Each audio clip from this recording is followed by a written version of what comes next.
രാജ്യം ഒരുപക്ഷെ സമീപകാലത്തു നിന്നല്ല രാജ്യത്തിൻ്റെ ചരിത്രത്തിൽ ഇതുവരെ നമ്മൾ കേട്ടുകേൾവി പോലും ഇല്ലാത്ത ഒരു വിഷയത്തെയാണ് അഡ്രസ്സ് ചെയ്തുകൊണ്ട് ഇന്നിപ്പോൾ ഡൽഹിയിൽ ഉൾപ്പെടെ ഈ പ്രതിഷേധങ്ങളും സമരങ്ങളും സോഷ്യൽ മീഡിയ പ്ലാറ്റ്ഫോമുകളിൽ ഉൾപ്പെടെയുള്ള ക്യാമ്പയിനുകളും എല്ലാം നടക്കുന്നത്. അതിനെ അജിംസോട് സൂചിപ്പിച്ചതുപോലെ തന്നെ വളരെ ഗൗരവത്തോടുകൂടി തന്നെയാണ് കോൺഗ്രസ് പാർട്ടിയും അതിൻ്റെ നേതാക്കളും നോക്കിക്കാണുന്നത്.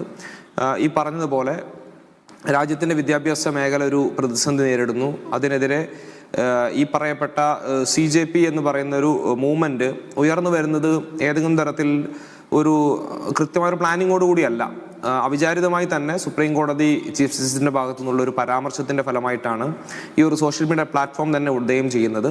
പിന്നീട് എന്തോ ഭരണകൂടം ഈ രാജ്യം ഭരിക്കുന്ന BJPയും സംഘപരിവാർ ഗവൺമെന്റും അത് വളരെ ഭയത്തോടുകൂടി നോക്കിക്കാണുന്ന സാഹചര്യങ്ങളുണ്ടായി. ആ രീതിയിലുള്ള പ്രതികരണങ്ങൾ ഭരണകൂടത്തിന്റെ ഭാഗത്തുനിന്നുണ്ടാകുന്നു. ഈ പറയപ്പെട്ട CJPയുമായി ബന്ധപ്പെട്ട എക്സ് അക്കൗണ്ടുകൾ പൂട്ടുന്നതിന് വേണ്ടിയുള്ള നടപടികൾ, മറ്റ് സോഷ്യൽ മീഡിയ ഹാൻഡിലുകൾ ഏതെങ്കിലും തരത്തിൽ നിയന്ത്രണം നടത്തുന്നതിന് വേണ്ടിയുള്ള ശ്രമങ്ങളൊക്കെ നടക്കുന്നു. അവരെ പോലും ഞെട്ടിച്ചുകൊണ്ട് ഒരുപക്ഷെ രാജ്യത്തെ മറ്റ് ജനാധിപത്യ പ്രസ്ഥാനങ്ങളെയോ മറ്റ് രാഷ്ട്രീയ പാർട്ടികളെയൊക്കെ അത്ഭുതപ്പെടുന്ന രീതിയിൽ തന്നെയുള്ള വലിയൊരു യുവ തലമുറയുടെ ഒരു പിന്തുണ ഈ മൂവ്മെന്റിന് കിട്ടുന്നു എന്നൊരു സാഹചര്യം ഒക്കെ ഉണ്ട്.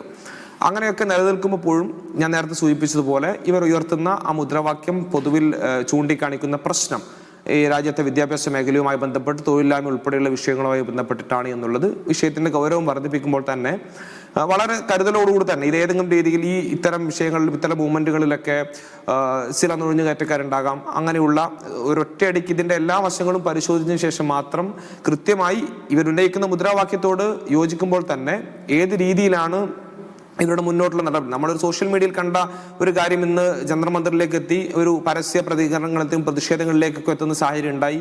അതിനോടൊക്കെ കരുതലോടുകൂടി തന്നെ പ്രതികരിക്കുക എന്നുള്ളത് ഉത്തരവാദിത്തപ്പെട്ട ഒരു രാഷ്ട്രീയ പാർട്ടി എന്ന നിലയിൽ ഈ പറഞ്ഞ പലതരത്തിലുള്ള മൂവ്മെന്റുകളെയും കണ്ടിട്ടുള്ളതും പരിചയിച്ചിട്ടുള്ളതും അത്തരം സാഹചര്യങ്ങളൊക്കെ നേരത്തെ പരിചയമുള്ളതുമായ ഒരു സാഹചര്യത്തിൽ അത് വിലയിരുത്തി കൃത്യമായി പരിശോധിച്ച് അഭിപ്രായം രേഖപ്പെടുത്തി മുന്നോട്ട് പോവുക എന്നുള്ളത് ഏതൊരു പക്വതയുള്ള രാഷ്ട്രീയ പ്രസ്ഥാനവും സ്വീകരിക്കുന്ന നിലപാടാണ്. ആ നിലപാട് തന്നെയാണ് അങ്ങനെയെങ്കിൽ ആ ഒരു ജാഗ്രതയുടെ കാരണം എന്താണ് ഷമാസ്? അതൊരു നല്ല സ്ട്രാറ്റജിയാണ്, നല്ലതുമാണ്. ഒരു സംഘടനയെ സംബന്ധിച്ച് ഒരു പാർട്ടിയെ സംബന്ധിച്ച് നല്ലതാണ്.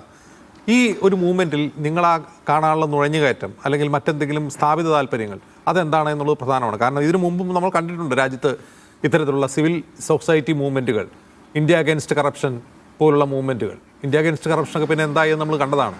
അപ്പോൾ അത്തരം ഒരു അട്ടിമറി നിങ്ങൾ ഇതിലും പ്രതീക്ഷിക്കുന്നുണ്ടോ?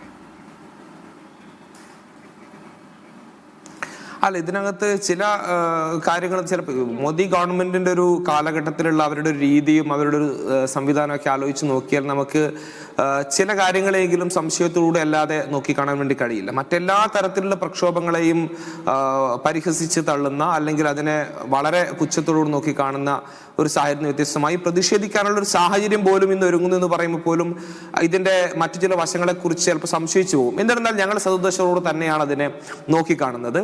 പക്ഷേ എന്നാലും അത്തരം സാധ്യതകളെ പൂർണ്ണമായി നമുക്ക് തള്ളിക്കളയാൻ കഴിയില്ല. ഇന്നിപ്പോൾ ആ സിറ്റുവേഷനിൽ പോലും ഈ പറഞ്ഞ അവിടത്തേക്ക് ബജറംഗ് ദൾ പ്രവർത്തകർ വരുന്നു. അങ്ങനെ ഒരു ഒരു ക്രമസമാധാന പ്രശ്നം ഉൾപ്പെടെ ഭാവിയിൽ ഉണ്ടാകുന്ന രീതിയിലേക്കുള്ള ശ്രമങ്ങൾ അത് ഏത് വിധേനയാണ്, എന്താണ് ഇതിന്റെ ഓപ്പറേഷൻസ് എന്ന രീതിയിലേക്കൊക്കെ നമുക്ക് കൂടുതൽ വിശകലനം ചെയ്ത് മനസ്സിലാക്കേണ്ടിയിരിക്കുന്നു. എന്തു തന്നെ അടിസ്ഥാനപരമായി നിലവിലുള്ള സാഹചര്യം അനുസരിച്ച് ഈ മൂവ്മെന്റ് ഉയർത്തുന്ന വലിയ ഒരു വിഷയമുണ്ട്. ആ വിഷയത്തിന് മുന്നിൽ തന്നെയാണ് തുടക്കത്തിൽ നമ്മൾ എല്ലാ വിഷയത്തിലും കണ്ടതുപോലെ തന്നെ സംഘപരിവാറും ഈ രാജ്യം ഭരിക്കുന്ന ഗവൺമെന്റും BJP നേതാക്കളും ഒക്കെ ഈ പറഞ്ഞ മീഡിയ വൺ ഉൾപ്പെടെയുള്ള ചാനലുകളിലെ ചർച്ചകളിൽ പോലും BJP നേതാക്കൾ വന്ന് ഇവർ രാജ്യത്തിനെതിരായുള്ള ശക്തികളാണ്, ഇവർ വിഘടനവാദികളാണ്, ഇവർ വിദേശ രാജ്യത്തിരുന്ന് ഈ രാജ്യത്തിനെതിരെ യുദ്ധം ചെയ്യുകയാണെന്ന രീതിയിലേക്കുള്ള പ്രതികരണങ്ങളും ഇവർക്ക് പിന്നിൽ വേറെ ചില നിഗൂഢ ശക്തികളാണെന്നൊക്കെയുള്ള പതിവ് ശൈലിയിലുള്ള പ്രതികരണങ്ങളൊക്കെ ആയിട്ട് വന്നിരുന്നു. അതൊരു പരമ്പരാഗത രീതിയായിട്ട് മാത്രമേ ഞങ്ങൾ അതിനെ നോക്കിക്കണ്ടിട്ടുള്ളൂ. ഇവർ ഉയർത്തുന്ന വിഷയത്തിന്റെ ഗൗരവം അത്ര കണ്ട് വലുതായത് കൊണ്ട് തന്നെയാണ് ഈ മൂവ്മെന്റിനെ പൂർണ്ണമായും ഇവർ ഉയർത്തുന്ന മുദ്രാവാക്യത്തെ പിന്തുണച്ചുകൊണ്ട് തന്നെ സംസാരിക്കാൻ ആഗ്രഹിക്കുന്നത്.